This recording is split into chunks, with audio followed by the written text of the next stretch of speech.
Hey everyone, it's Alex here, and this looks familiar. Wait a minute. Am I ditching off the next Let's Play and doing some virtual chess for Stupidity? Well, there's no one here, so let's say, welcome to Let's Play Virtual Chess 64. Basically, we could play chess, but there's a lot of stuff to do. Mainly the tutorial. So we're going to do, for the first part of this project, and then just the camera angle. So anyway, this is a Let's Play tutorial, then we'll do other stuff. Interactive chess teaching method.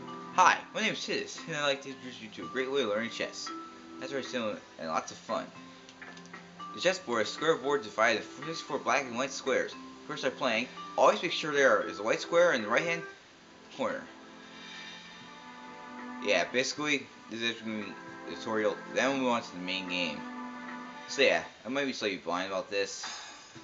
Might be good. And that's in the lesson. Square notation. Along the bottom of the board, you can see A, B, C, D, E, F, G, H. And up left hand side of the board, 1, 2, 3, 4, 5, 6, 7, 8. To my square. First, indicate the letter. Horizontal coordinate. Then the number. Vertical coordinate. So it's like HA, A1.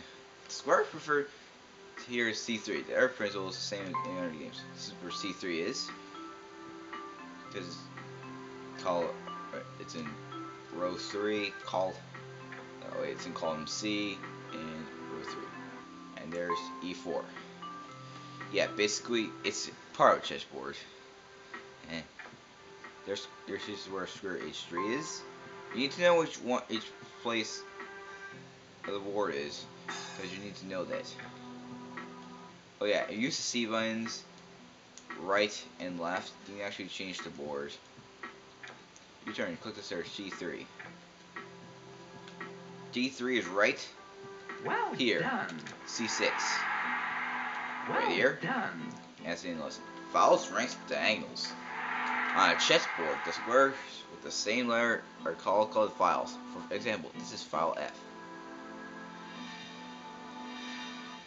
So that's what they're called. They're called. So the letters are called files, not rows or columns like that. It's actually files. That's file V over there, right here. This is where file H is. Yeah. Now to click on one, of course, in file A. Well done. Well done. This says well done. File G. Great. Look at that. Squares with the same number are called rank. For example, this is the first rank. So numbers are called ranks and letters are called files. Take note of that. Yeah. Chinese gong or gong or something. Yeah, each of them are called files and ranks. Here's a second rank. So it's file rank. Yeah. Now it's time to click on one of the squares in the 5th rank. Well done. Right here. Now I have to click on one of the squares in the 2nd rank, which is right here. Done. I go in the springy thingy. Again.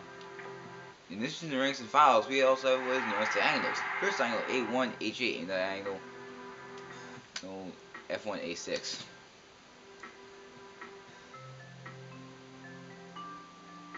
Okay, let's wait for it. That's a diagonal. Yeah, basically it's a diagonal. Yeah, basically it's diagonals are like things that are across from each other. There are 26 diagonals on the chessboard. The shortest then consists of 2 squares. The longest 8. Obviously, diagonals are always made of squares of the same color. So let's diagonal A4, E8.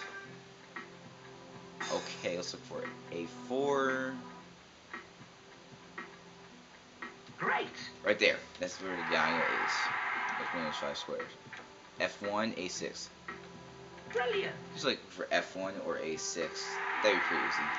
We'll just do one of those squares. And lesson. Now it's time for the chess bend. In chess, you have 2 armies, white and black. In each camp is 8 pieces and 8 pawns. This is the white king and the black king. The king is represented by the capital letter K. And it's what they look like in this one, or animals. This one looks like normal chess pieces, and this one's like actual war. I'm going to change each episode. This is going to be what it's going to look like this episode. And this is like This is the queen. These are the queens. They're represented in the letter Q. And you have 2 rooks.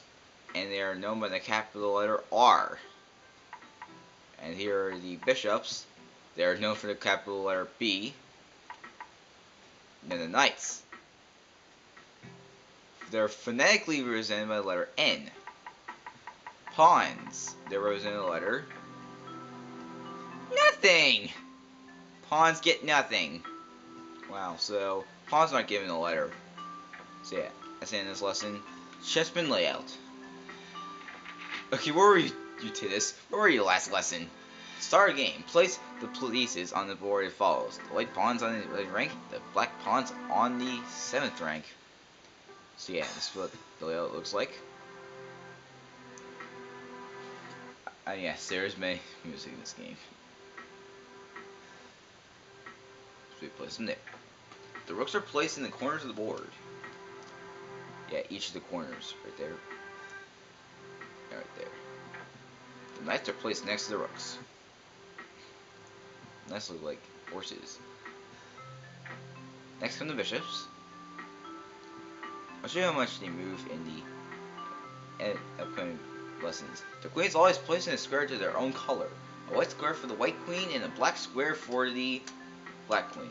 So therefore the kings are on the opposite color space. Which means...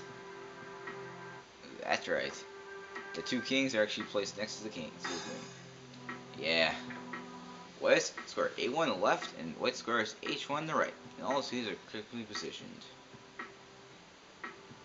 Yeah, it's where the rooks go. Remember that? Your turn. Right, set the pawns on the board for you. Not set or as I give them to you. Position just white knight. So you pick them up and place them somewhere. Well done. This is just preparation in the game. Yeah. Great. We'll get to lessons later on. Which will be coming up pretty soon. Black bishop. Now then, we have to place it over here. Well done. And they have to place the other black bishop right there. Great. And there we go. Next one is white rook. Put them in diagonals, which is Wonderful. the main diagonals. This is the same white rook. I know some of this part is kind of getting boring, but well done. It's just preparation of an actual game. Black Knight. Yeah, I wonder if it's Brilliant. the actual Black Knight from Fire Emblem from Titus series, you know, Radiant Dawn, and of course Fire Emblem Great. and Path of Radiance, aka James Douglas. White Bishop. Well You're right done. there. And this one goes right here. Wonderful. Wonderful. Black Rook. After these rooks, we get to move on to the well kings and done. queens. Okay, the main game of chess is actually to capture the king, or say, keep him in check. Well done. We'll do that later on. Yeah, that we talked about later on, like we're doing the king session. Great. Like later on. Yeah, it's the main game of Brilliant. chess, just to capture the king. Like that. Now we put the right king right here. Wonderful. Yeah, we're gonna put them in the right places. Yeah. I was doing this by myself, Great. there's no one else watching. I think. And listen. Then we went to the movement, the rooks.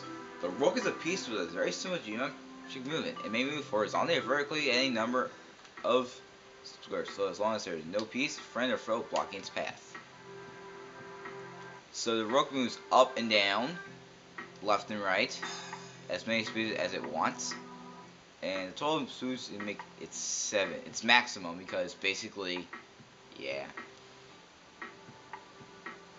Yes, it moves horizontally and vertically. The rook is a very good piece in chess. It's one of the best. Here, the black rook controls the squares on the E file and squares in its 4th rank. The rook is placed in the center of the board, controls 14 squares. Yeah. Yeah, it controls how many squares. So you do not want your king in those spaces or else you get check. If you get check, then you have to move your king. If you can't move out of check, you get checkmate.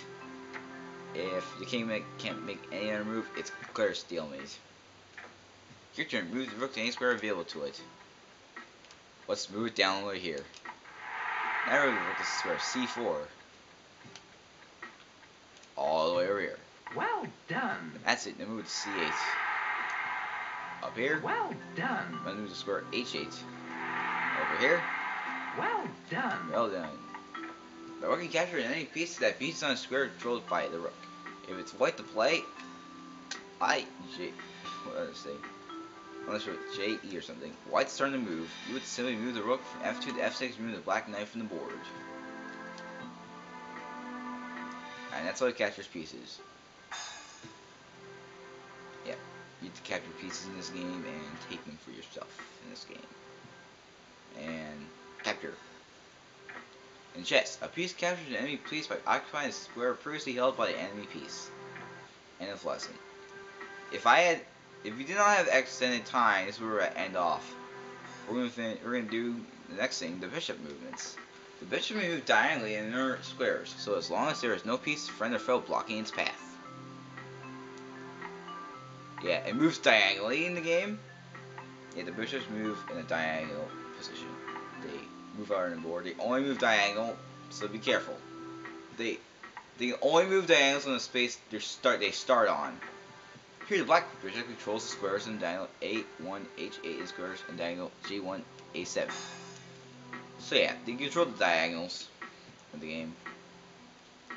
I like the other pieces. Yeah. And it's rolling, rolling.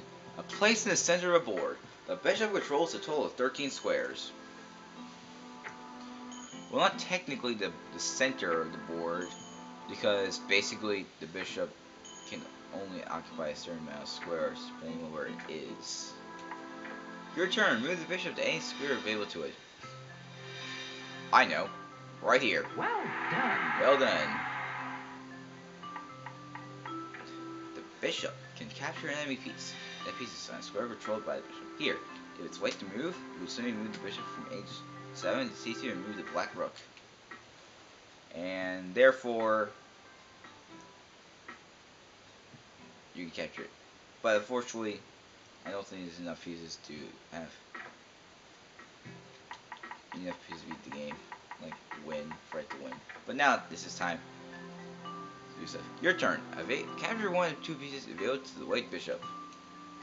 Remember, the white bishop. I choose to capture black knight. Well done. And the other piece it could have captured is the pawn. But I want to capture the black knight because I felt like it. End of lesson. And 2 knight movements to end it off for now. Knight, unlike the other pieces, which move in a similar geometric way, the knight moves in a slightly more complex way. Which more also has the power of being able to jump over his own and enemy pieces. Wow, the knight moves 2 squares vertically, then horizontally, and then 1 square to the side. Think of the move as an L shape, which mirrored and are rotated. So yeah, this knight can jump. Yeah, it's like a horse. So yeah, it can only move to 8 spaces wherever it is.